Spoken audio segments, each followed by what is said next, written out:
All right, guys, what is going on? Back with another post game. Georgia Southern goes down to Texas State 45-24. I'm actually happy for Texas State. It's their first time going bowling since whatever, I don't know when, but their coach came in, turned this team around, and they've done very well for themselves. Very, very, very impressive for them overall, but we need to talk about our team. We need to talk about Georgia Southern. What went wrong? Well, mostly the first half, when we didn't get that touchdown, after that big run by DeAndre Buchanan, I knew something was up. Something wasn't right. And with that being said, we need to find a way to start fast once again. Georgia Southern has not been doing that very well. And for the next 3 games, that's what's going to have to happen. You're about to go up against Marshall, Old Dominion, and Appalachian State, which are very winnable games. There's no reason for this team to struggle like this. Now with Texas State has been through a big transformation. I think they transferred like 70-something kids. And with that being said, you brought a lot of guys in that were, from other places. This wasn't the same Texas State team before. And even before then, Texas State gave us trouble. As you know, with what's going on with this team, Georgia Southern, I will say, let me get to this game real quick. Let you guys know how I feel about this and what's going on. Okay, you had Davis Brin actually threw for less than 200 yards. And this offense is unacceptable. That's basically what was going on here. You couldn't get the ball off as far as passing the ball. We couldn't keep up with TJ Finley. In that second quarter, when we didn't score any points, they scored 24 on us. And they basically made us look really silly. The defense looked bad. We couldn't tackle. The run game that they had, it was looking really bad in the second quarter. Now, the third quarter, we started to tighten up a little bit. We did get a little bit better, but by then it was too late. Jalen White, 17 carries for 159. I felt like Jalen White should have had at least 30 carries.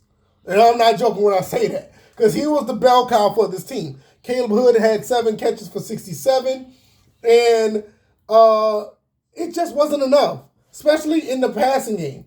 You're not going to win games when you're a pass-happy team and only throw for less than 195. It's just not going to work. It's just not going to work that way.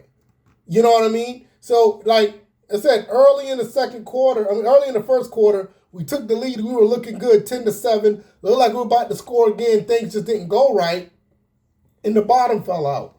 So, there's not much else to say about this game. We basically just got beat up in the second quarter and could never recover. That's basically that's what it was. What happens going forward? Well, I'm not going to get too much on what's happened going forward. I'm basically just going to say that we need to get better quarterback play out of Davis Brin. I'm not saying that he's playing bad, because he didn't have a bad game. It wasn't like a terrible game. It just wasn't enough. When you got a guy that's throwing for 300 yards, you need to be matching that at the very least, because your defense only going to do so much when you can't stay on the field. So that's basically what's going to happen. The running game is fine. The defense is going to have to tackle better. They're just going to have to tackle better, because what happened, I don't even know if there's a stat for how many missed tackles, but you can go and look at broken tackles from the opposite team and try to get a feel of what that is.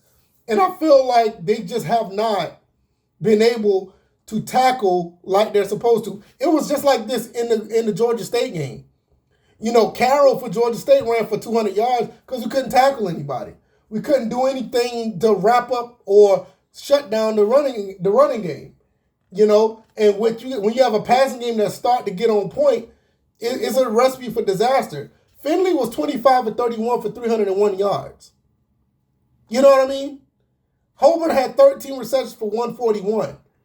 Our defense, for the most part, you had a couple of shining moments. I mean, like I said, you had Bartholomew played pretty well. You had Tyrell Davis played pretty well. You had a couple other guys on that defense that played all right.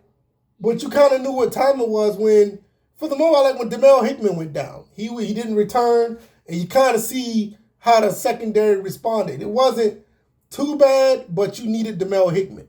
Because even if you give up 301 yards passing, for our type of team, it's not that big of a deal because we're supposed to be 300, 340, 350 a game.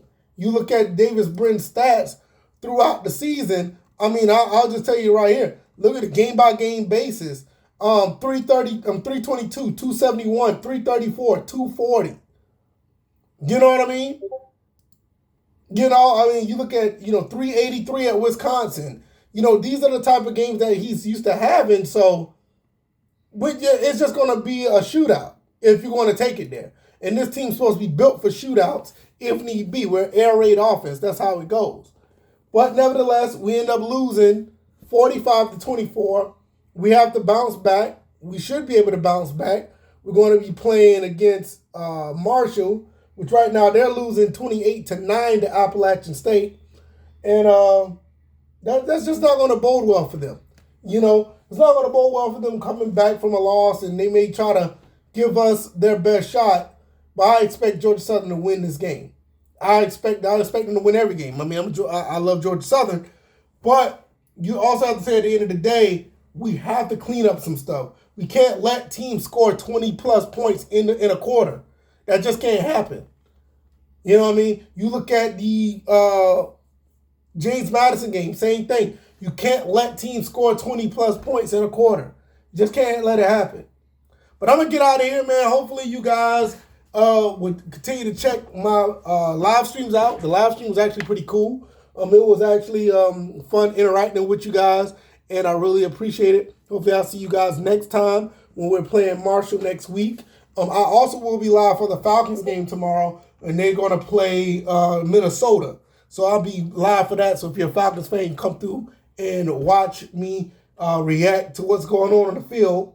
Desmond Ritter's not playing, but, Anyway, I'm going to get out of here. Y'all take it easy, and I'll see you in the next one. All right, y'all. Peace.